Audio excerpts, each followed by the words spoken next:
Hi, everybody. Happy Blockheads Wednesday. This week it is block 6 of group 2 of Blockheads 5. So we're in week 6 and we have a brand new Blockheads designer this week. It's Melody Miller from Ruby Star Society. And I have just been so excited and have been bursting at the seams to tell you guys that Ruby Star Society is joining us for Blockheads this year. We are thrilled about that, and we really can't wait to see how everyone interprets their blocks. They are a lot of fun, and I can't wait for you guys to see what the rest of the Ruby Star Society gals have dreamt up for us. But this week we're joined by Melody Miller. She is doing her favorite vintage star. This is a really fun pattern, something a little bit different. We haven't done anything quite like this. It's just some straightforward piecing, and I've got a fun trick to trimming up these corner units that I'll show you. So let's dive in. Okay, let's take a look at our pattern this week. We've got some pretty straightforward piecing, 2 colors, at least in this diagram, but I know that some of you guys are going to add some additional colors, and I really can't wait to see all the different color variations and fabric variations that you guys use in your blocks this week. I'm excited to see what a more modern design like this will look like in my more traditional fabrics. I love to mix up traditional fabrics with modern patterns, and then also traditional patterns made with more modern fabrics. I think that's a really fun way to play around with design, and so I love to mix things up like that. So I think it's gonna be fun to see this block in my more traditional fabrics.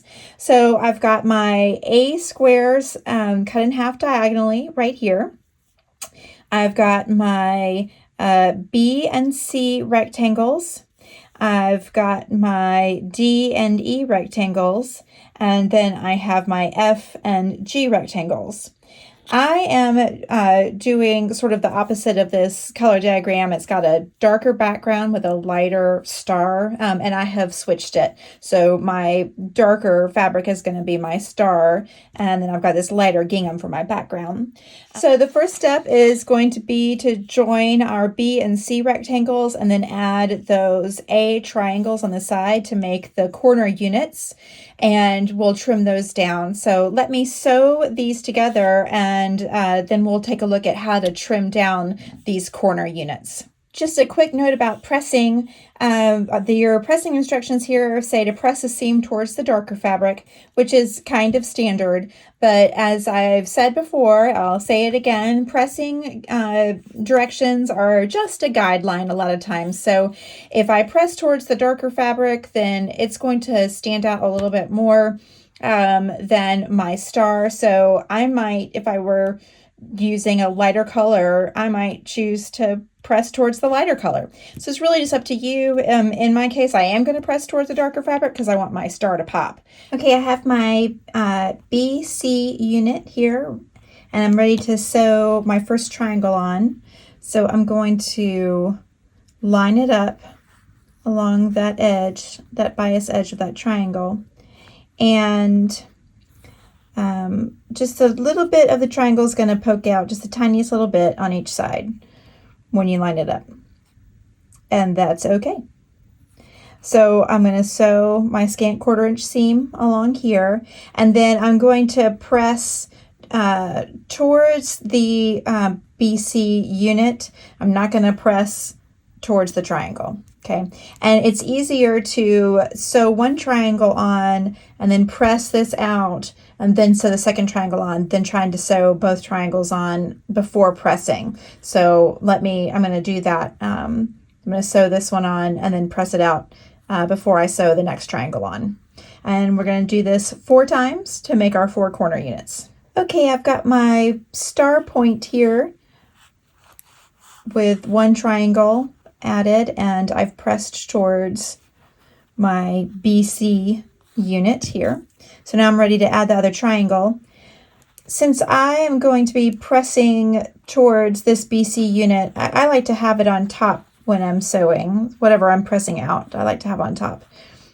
I don't know that it really makes any difference, but for me, I just prefer to do that. So I'm going to line this up, and you can just see the little tip of that triangle pointing out, sticking out from each end, and that's just fine. And so once again, I will sew my 1/4 inch seam this way, and I'll press out towards the BC unit. Okay, I've got all my corner units sewn here. They look like this. And now I need to trim them up. So I've got a neat little trick to trim up these blocks.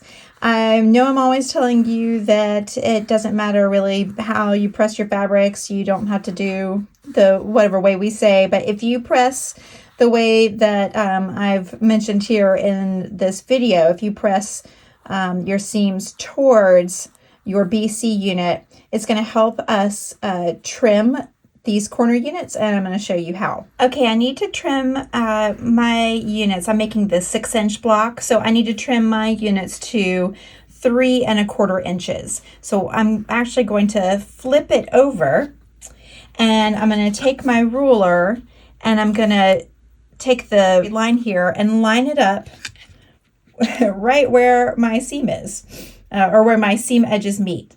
So that's where it helps to have pressed your seams towards that BC unit, because we're just gonna line our ruler up right along that line and trim to 3 1/4 inches.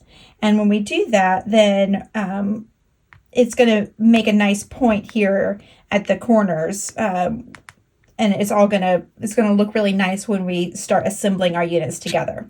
So that's my tip. Instead of trying to trim it this way and line it up, and get your point right here and figure out how that's going to look, it's just so much easier to just flip the unit over, line up the line on your ruler with that where those seam edges meet, and trim that way. Okay, my corner units are all trimmed up, and you can see that the corner of it right here is kind of pretty well aligned in the middle of my dark fabric, and that's what I'm looking for. All right, these are all trimmed to the appropriate size for my finished block, and I'm ready to set them aside and move on to the next step. Next, I will join my D and E rectangles, and then I will join my F and G rectangles right here, this long one, and then I can start assembling my block. First, I'm going to join my 2 corner units to a DE unit, and I'm going to do that twice. So I'm going to make 2 corner DE units, and I'm going to press these towards the seams towards the DE unit. And now I'll join these 2 units to my FG unit here, and again I'm going to press towards the FG unit, and then my block will be ready to trim and be done. So here's my finished favorite vintage star. I just love how it turned out. This design is so fun. It is a little vintage, it's a little modern, it's a whole lot of cute, and I could see a whole project made out of this block. I think it'd be really fun in Christmas colors, to make a little table topper or pillows, or even a whole quilt in the 12-inch block sizes, but it's really cute. It looks great in the Americana version too. I got my Americana version done, and that makes me think of fireworks, so this would also be a really cute project just by itself. So what a fun block. Thank you so much, Melody. We are so thrilled that you and the Ruby Star designers are joining us for Blockheads this year, and can't wait to see what other designs you guys send us. And to our Blockheads friends, I can't wait to see your versions of favorite vintage star. Don't forget to post them in our Facebook group, and join us if you haven't joined us there on Facebook yet. Also post on Instagram and tag us and use the hashtag ModaBlockheads5. I hope you've enjoyed this week's video. Thanks so much for sewing along with us. Have a great week, and we'll see you next time.